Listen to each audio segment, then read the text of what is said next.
Hey guys, welcome back to your new video. So on this video we are gonna look how we can add new payment by UPI Lite on Bharatpe app.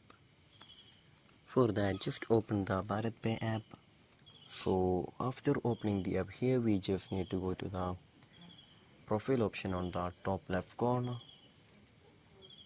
So when we tap on the top left corner, here we just need to go to the Bharatpe UPI settings option. Just go to the Bharatpe UPI settings option.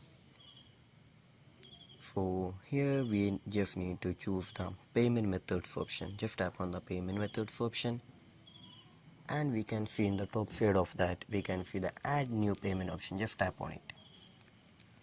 So we can see just below the credit line section we can just see the UPI Lite option. Just tap on it, and by tapping on the continue option we can just see whole details right here.